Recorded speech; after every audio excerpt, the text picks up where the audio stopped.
이곳에 오신 여러분들을 진심으로 환영하고 감사히 생각합니다. 여러분들이 먼저 기본적으로 생각해야 할 것, 이 시간은 여러분들에게 정보를 제공하는, 지식을 제공하는, 여러분들의 지적인 호기심을 충족하는 시간이 아니라 우리 교회를 또 형편에 맞게 여러분들이 어떻게 만들어가야 할 것인가 하는 고민을 할 수 있는 그런 기본적인 자리다. 왜냐하면 중직자 교육이기 때문에 이번에 오늘은 가장 중요한 것이 사랑이거든요. 그래서 세상에 있는 사람들은 기독교는 사랑의 종교, 불교는 뭐 자비의 종교 이러잖아요.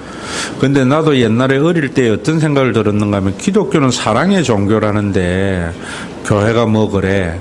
사랑이 없어. 기독교는 뭐 사랑의 종교가 아니고 죽어서 천국 가는 종교 아닌가 이런 생각을 했는데 정말 제대로 알면은 기독교는 사랑의 종교고 하나님은 사랑이시라라는 건데 왜 사람들이 그런 사랑을 알지 못하는가? 또 신앙에 많은 왜곡이 일어나요. 여러분들도 우리 교회 신앙생활 하다 보면은 내가 그동안 신앙생활 해오면서 생각했던 거하고는 좀 다르네 이런 생각을 가지고 있을 수가 있어요. 그럴 때에 한 가지 여러분들이 기본적으로 중직자니까 생각해야 되는 게 여러분들이 가지고 있는 그 생각을 옛날에 내가 했을까요 안 했을까요? 예? 여러분들이 목사님이 그동안 내가 믿어온 거하고는 좀 다른 약간 차이가 있네 할 때에 여러분들이 믿어왔던 건 내가 그대로 믿었을까요 안 믿었을까요? 그대로 믿고 했던 사람이에요. 그런데 내가 복음으로 다시 보니까 그것이 이런 부분들이 부족하다 해서 나아가는 거거든요. 그걸 여러분들이 전제적으로 생각을 가지고 있어야 돼요. 그러면은 그 차이가 뭐였는가 하면은 여러분들에게 오늘 이 사랑을 이야기하면서 먼저 이 생각부터 했으면 싶어요. 예수님이 이루신 그 구원은 세상의 가치의 발전이 아니에요. 전혀 차원이 다른 구원이에요. 그러니까 예수 믿는 삶은 이 세상 사는 사람들이 생각할 때에 바르다, 착하다, 좋다 이런 삶이 아니고 전혀 다른 차원의 삶이에요. 그런데 거듭남을 알지 못하고 복음을 알지 못하면은 이 세상의 가치의 발전 정도로 생각합니다. 오늘 설교도 여러분들에게 이야기할 때에 세상은 강한 나라, 큰 나라가 좋아요, 안 좋아요? 작은 나라보다 훨 좋지요. 약한 나라. 그래서 약한 교회보다도 큰 교회가 되는 것은 이 세상의 가치의 발전이다 이 말입니다. 우리나라가 경제적으로 세계의 11위권보다는 미국과 같은 강한 나라가 되는 것은 세상의 가치의 발전이에요. 그런데 그 가치의 발전에는 좋은 면이 있는가 하면 어두운 면이 항상 내재되어져 있어요. 그걸 야고보서에서는 해전하는 그림자다 이래요. 여기에 밝은 면이 햇볕을 쐬면 쐴수록 밝아지지만 뒷면은 어둡잖아요. 이 세상이에요. 그런데 하나님에게는 어두움이 전혀 없는 해전하는 그림자가 없는 것이 구원이에요. 그럼 그런 것을 여러분들에게 먼저 알려고 하면은 많은 목사님들이나 자기 주장하는 사람들의 이야기를 꼭 성경을 가지고 이야기하거든요. 이단도 성경을 가지고 이야기해요. 그러면 교인들은 성경 가지고 이야기하니까 저분의 말씀이 맞지 않나 이러는데 이 성경에 쓰는 용어들은 인간이 가지고 있는 한계의 거리예요. 그런데 예수님 안에서 거듭나게 되면은 그 개념들이 완전히 새로워져요. 이 새로워진 개념을 알지 못하면은 자꾸 다른 소리 한다고. 가령 사랑에 대해서도 우리가 헬라 철학을 좀 한 사람이나 일반 상식적으로는 여러분 사랑은 아카페, 필레오, 스톨게, 에로스의 사랑이 있어. 그래서 신적인 조건, 무조건적인 사랑이 있는가 하면은 남녀 간의 에로스적인 사랑이 있고, 스톨게 우정이 있고, 필레오 부모와 자식 간의 사랑이 있어. 사랑이라는 것은 이건 철학이에요. 그런데 성경에서 요한복음에서 또 요한 1서에서 하나님은 사랑이시라라고 이야기할 때에 그 사랑은 하나님의 사랑은 이 세상에 존재하는 것이 아니에요. 우리가 쓰는 말들은 다 이 세상에 있는 사물이라든지 이 세상에 있는 인간의 행위를 규정하는 것들이 언어들이잖아요. 그런데 하나님은 이 세상에 속한 분이 아니라 말입니다. 아닌데 하나님의 그 행위는 두 가지거든요. 창조와 사랑이거든요. 그런데 그래서 인간에게는 창조라는 말을 할 수 없지요. 왜냐하면 창조는 무에서 유가 되게 하는 거니까. 그래서 인간에게는 크리에이터는 없고 뭐만 있어요? 메이커만 있는 거거든요. 사랑도 마찬가지. 기독교가 하나님은 사랑이라고 할 때에 필레오나 엘로스나 스톨게나 아카페 이 개념이 아니에요. 전혀 새로운 개념이에요. 그래서 우리가 사랑하자 하면은 전혀 새로운 개념의 사랑을 이해해야 된다. 이걸 이해하지 못하니까 교회가 교회다워지지도 못하고 성화가 일어나지 못하고 하나님의 나라가 이루어지지 않는 거예요. 여러분들이 에로스라는 용어를 기독교에서 성경에서 쓸 때에는 남녀 간의 사랑을 말하는 게 아니에요. 에로스는 우리 인간의 실존을 있게 하는 감성이에요. 그 에로스는 뭔가 무엇의 가치를 느껴서 그것을 가지려고 하는 욕구가 에로스예요. 그래서 우리가 흔히 말할 때에 공부를 잘하는 아들은 공부를 더 열심히 하잖아요. 왜 열심히 하는가 하면 에로스가 있기 때문에. 그 에로스가 뭐냐면 공부를 잘하는 애들은 지식에 대한 가치를 알게 되거든요. 공부 좀 하다 보면. 그 가치를 아니까 더 가지려고 한다고. 세상의 모든 사람들에게 있는 에로스예요. 우리가 흔히 이야기할 때 뭔가 하면 있는 사람이 더해. 그래요? 안 해요? 그만큼 있는데 더해. 더 가지려고 하거든요. 왜냐하면 그 사람은 돈 맛을 알거든요. 돈을 가져본 적이 없으니까 돈 맛을 모르니까 돈에 대한 욕심도 없는 거예요. 또 사람이 착한 일, 아까 우리 이현희 권사님이 자기 의에 대해서 물으셨는데 착한 일을 하다 보면은 남에게 인정을 받고 착한 일의 가치를 알게 되어져요. 그래서 더 그런 일을 해요. 그런 사람이 누구냐면 차인표나 선이나 이런 사람들이. 그런데 보다 나은 가치지요. 거기 없는 것보다 더 있는 것. 그런데 우리가 차인표나 선같이 살 수 없잖아요. 그런데 우리는 하나님의 사랑 안에 거해야 돼요. 하나님적 사랑을 해야 돼요. 그러면은 이 에로스의 반대의 개념을 성경은 아카페라 쓰는데 그 아카페가 어디에 있는가 하면은 십자가에서 예수님이 십자가에 달려 돌아가시면 하나님이 행하신 행위거든요. 그 십자가는 나중에 이제 성령이 와서 교회를 통해서 경험되고 난 뒤에 교회 생활하면서 경험한 것이 전혀 새로운 경험이었어요. 오순절 이후에. 사도행전 2장을 여러분들이 그 관점에서 봐야 되는데 아무런 가치가 없는 자에게 어떠한 대가도 바라지 아니하고 자신의 모든 것을 내어주셨다고. 충격이었다고요. 이거는 바리새인적인 사고에 있었던 바울이나 당시 유대인들에게는. 왜냐하면은 사람이 뭔가를 하려고 해도 유한한 인간에게는 가치가 있는 것에 투자를 하려고 하잖아요. 또 내가 행한 행위에는 반드시 거기에 따른 반대급부, 효용성을 따지는 게 인간이거든요. 그래서 인간은 어떤 일을 하더라도 내가 했는데 가치 없는 것에는 투자를 안 해요.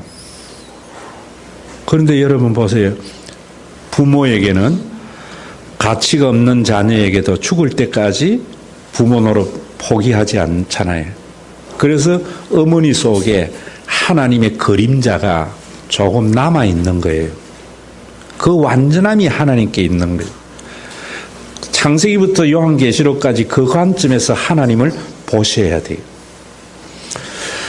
교회가 왜 자꾸 자기의라든지 이런 부분이 강한가 하면은 항상 교회도 가치 있는 사람에게 투자를 하려고 그러거든요. 또 내가 이래 했으면은 거기에 따른 반드시 반대 급부가 있어야 돼요. 여러분 사람들은 사람의 행위는 극이 에로스란 말입니다. 여러분들이 누군가가 사랑을 하고 키웠는데 결과가 안 나오면 우리는 뭐라 그래요? 실패했다, 포기했다 하거든요. 그런데 부모는 전혀 자기 기대와 상관없이 자녀가 해도 자기 일생을 실패했다거나 포기했다 안 하거든요. 부모가 나는 자녀 교육 실패했어, 이거는 세상의 관점에서 보는 거예요. 어머니 속에 있는 그 하나님의 형상인 아가페로 보면은 실패한 게 아니에요. 우리가 이런 것들이 얼마나 많이 교회에 내재하느냐 말이에요. 그래서 교회에도 목사님 말씀을 잘 듣는 사람은 좋은 교인이고 안 듣는 교인은 나쁜 교인이고, 우리 교회의 전통과 간섭에 맞으면 좋은 교인이고 나쁜 교인, 전부 에로스적인 사랑이에요. 하나님적인 사랑에는 없단 말이에요. 그런 게. 그리고 우리가 오늘도 요시야의 개혁이라 지난주 이어서 계속 하지만은 절대로 우리가 행한 것에 대해서 어떤 효과가 나타나지 않아요. 그래도 우리는 그 일을 해요. 그게 하나님적 행위, 아카페. 바울이 율법적인 사고, 그 에로스적인 사랑에 있던 그가 예수님의 십자가의 사건을 통해서, 그건 사도행전 2장에 있는 오순절에 임한 교회 속에서 발견된 모습을 통해서 십자가를 보는 순간 충격을 받은 거예요. 요한이 충격을 받은 거예요. 자기가 생각했던 에클레시아 교회, 유대교는 이런 교회였는데 사도행전 2장의 교회의 교인들을 보니까 아무런 효과를 바라지 아니하고 어떠한 대가를 바라지 아니하고 자신을 내어주는 그 모습 속에서 이것이 하나님적 사랑이구나. 그게 어디서 봐야 되냐면 십자가에서 보이는 거예요. 그래서 하나님은 사랑이시라. 십자가를 보면서 그 하나님의 사랑을 발견하지 못한다면은 십자가를 보는 의미가 하나도 없는 거예요. 이런 것들이 성경에 있는 개념인데 이 개념을 모르고 신앙생활 하니까 그저 종교적으로 좀 더 완벽한 교회, 인간이 생각하는 의로움이 좀 더 있는 교회, 이런 교회를 좋은 교회라 한다고. 그건 하나님의 사랑과는 전혀 상관이 없는 거예요. 그래서 이 아카페는 우리 속에 없어요. 하나님만 있는 거예요. 그런데 그 하나님의 사랑이 우리 속에 표현이 되려면은 예수를 믿어야 돼요. 그 예수를 믿는 것은 하나님이 아버지 노릇 해주신과 성령으로 인하여 다른 사람이 나의 가족이 됐다고 생각할 때에 내 속에 새싹과 같이 점점 자라나는 거예요. 자라나는 거예요. 여러분들이 이런 것이 사랑이, 그래서 우리 안에 그런 사랑이 조금 있을 때 그러지 못한 교회나 그러지 못한 사람을 판단하지 않죠. 내가 만약에 조금이라도 내 속에 하나님의 아카페의 모습이 나타난다면은 그거는 내 안에 거하시는 성령님이기 때문에 그런 것을 가지고 뭐라 하는가 하면 카리스, 은혜라 이런다고. 이런 여러분들의 단어의 개념이 정말 한국 교회의 많은 설교나 이런 걸 들어보면은 그저 우리가 쓰는 이 용어를 성경에 그대로 개념을 적용해 버린다고. 전혀 전혀 새로운 개념. 그래서 성경에 있는 개념들은 다 예수님의 그 사건 속에 개념을 새롭게 부여한 것들이에요. 그러한 것을 바울이 깨달았거든요. 자기는 종교를 수호하기 위해서 사는 사람이잖아요. 그래서 다메섹 도상에 갈 때에도 유대교의 전통과 교리에 어긋나는 예수 믿는 사람들을 예루살렘 공의회에서 처당권을 가지고 갔다고. 다메섹 도상에서 부활하신 예수님 만났다고요.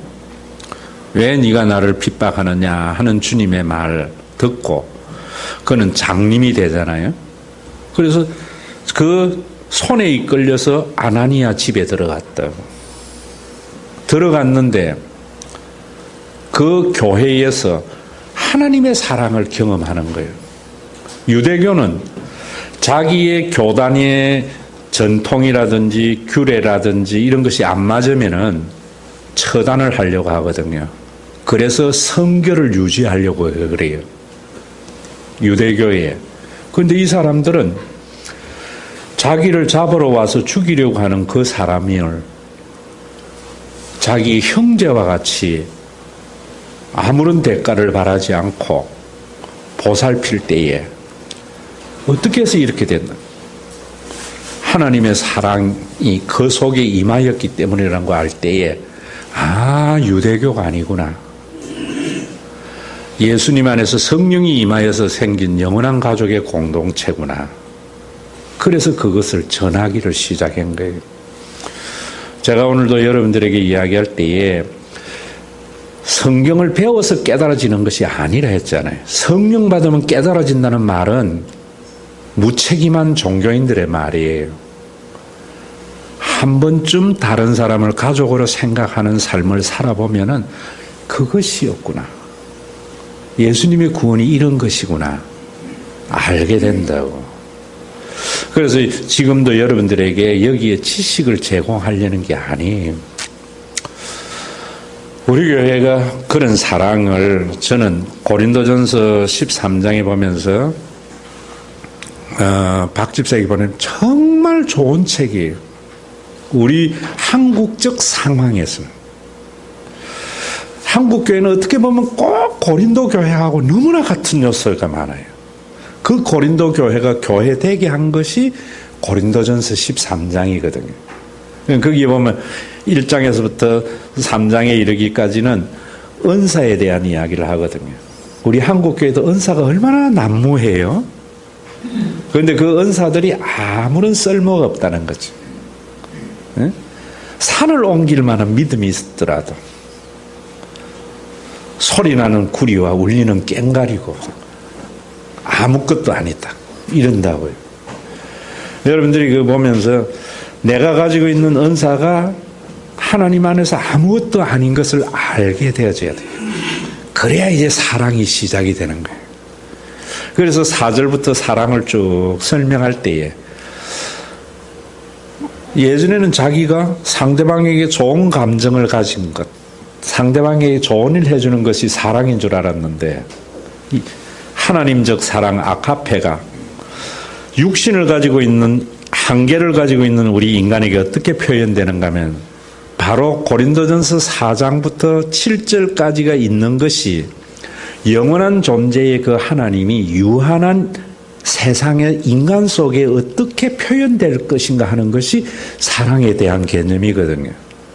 그래서 우리는 사랑은 오래 참고 나에게 손해가 되더라도 나에게 잘못하더라도 참아주는 것이 사랑이다.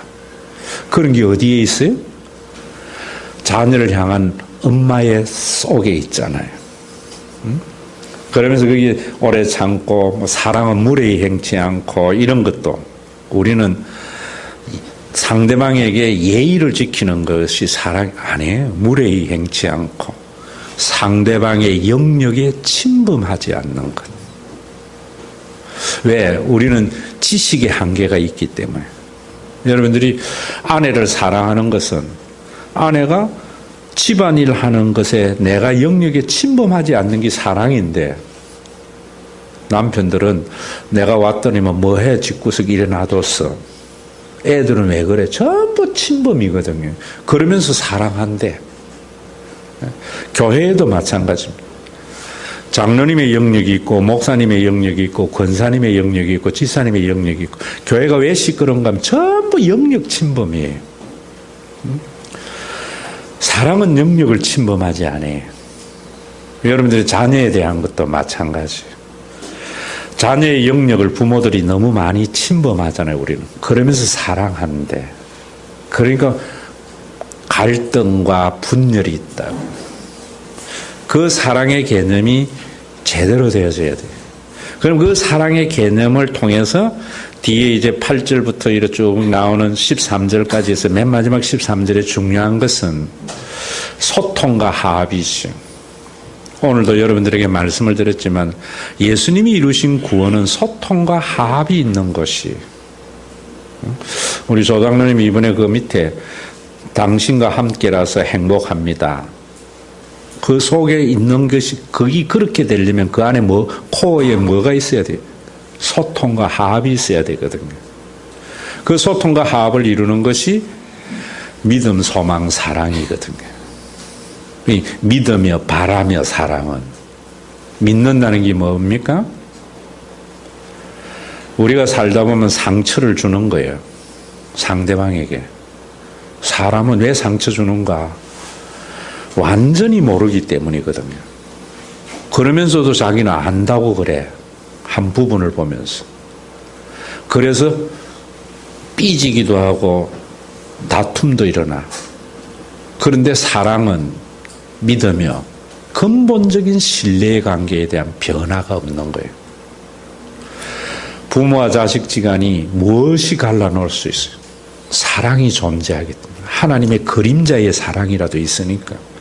근데 오늘날 교회는 보면은 말 한마디 뭐 한마디 해서 관계의 단절로 가는 것은 사랑이 없는 교회의 모습이에요.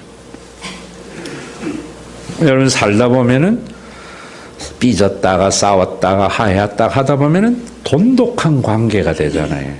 그 관계의 발전이 성화라고요. 그런데 그런 사랑이 존재하지 않는 것 같아요. 왜냐하면 편리를 따라서 사랑을 모르기 때문에. 사랑은 바라며 소망이잖아요. 그 사랑은 뭐라 그랬습니까? 변화에 대한 기대를 저버리지 않는 것. 우리가 흔히 말할 때 왜 관계를 단절합니까? 저 사람은 안 돼. 저놈은 늘 그래. 사랑 안 하는 거예요. 그런데 부모는 왜 자식에게 부모의 노릇을 포기하지 않는가? 죽을 때까지 내 자식은 변화될 것에 대한 기대를 저버리지 않거든요. 나쁜 부모는 저놈은 안 돼. 그거는 부모 아니에요. 여러분 이런 것이 우리 속에 그 다음에 사랑은 그 중에 제일은 사랑이라 그런 개념들. 그래서 여러분들이 지금 교회에서도 우리 교회에도 여러 가지 이제 이런 이야기들이 나올 때에 제가 참 답답한 거예요. 왜냐하면 자기의 경험과 자기의 어떤 그동안 이런 것을 우선시해가지고 한다고. 여러분들이 이젠 중직자가 되었다면은 여러분들 교회에서 쓰는 용어라든지 성경의 모든 것들이 세속의 가치의 발전이 아니라 예수 그리스도 안에서 예수님이 십자가에 죽으시고 부활 성천하셔서 성령을 보내주고 난 뒤에 완전히 새로운 개념의 용어들로 여러분들이 보기를 시작해야지 교회가 참 교회다워지거든요. 사람들은 늘 새로운 것을 좇는 것은 사랑이 없기 때문이거든요. 그래서 오늘도 여러분들이 저도 지난주 박 집사에게 보내는 편지를 한 3번 읽었어요. 읽으실 때에 내 생각을 가지고 판단하며 읽지 마세요. 목사님이 이 글을 어떤 의도에서 썼는가 이렇게 읽어야 그 진가가 보여져요. 진가. 그렇게 잃는 사람은 내가 앞에 제일 먼저 여러분들에게 이야기했듯이 여러분들이 우리 교회는 좀 다르네. 내가 그동안 믿어왔던 것하고 다른 교회하고 이럴 때에 목사님의 그 의도를 생각하며 잃는 사람은 내가 생각하는 걸 목사님이 생각 안 했을까? 했는데 그 속에 어두운 그림자가 있기 때문에 밝은 복음으로 가려고 하는 거구나. 이럴 때 요시아와 같은 마음을 가지게 된다. 그래서 오늘 토의하면서 여러분들이 토의로 끝나는 것이 아니고 다시 한번 박 집사에게 보내는 편지, 앞에 은사 중심, 그 다음에 사랑의 개념, 그 다음에 소통과 화합이라는 측면에 있는 글들을 한 번 더 읽어보면서 여러분들이 피스메이커가 되어지고 또 사람과의 관계가 오래될수록 더 돈독해지고 좋은 신뢰의 관계가 될 수 있도록 여기 우리 오장님, 조장로님 이렇게 계시지만은 뭐 얼마나 내하고 싫고 좋은 분들이 많았겠어요. 그 모든 것을 넘어오니까 그래도 이제는 신뢰의 관계가 오래될수록 구축되는 거하고 똑같거든요. 부모도 마찬가지고. 그래서 우리 교회가 늘 새로운 물결로 지금 성장 중심의 교회들은요, 오는 만큼 나가고 오는 만큼 나가고, 그래서 교인들에게 끊임없이 요구하는 그런 부분들에 반복이 일어나지 않고 시간이 지나면 지날수록 저는 이런 관계가 제일 좋다고 생각해요. 그러려면 사랑이 있어야 돼요. 성경적 사랑.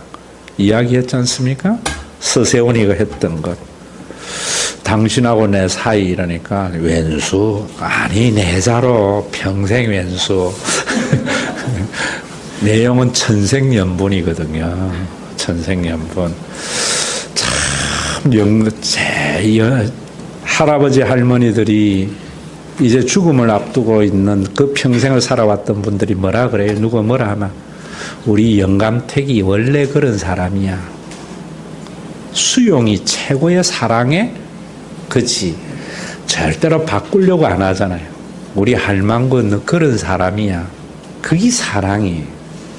젊은 사람은 바꾸려다가 깨지고 상처나고 이래요. 우리 각자 다 다른데 그 다름이 서로의 아름다운 보완을 이루어갈 수 있는 그런 교회에 남들보다 조금 앞서갈 수 있는 그런 우리 중직자가 되었으면 합니다.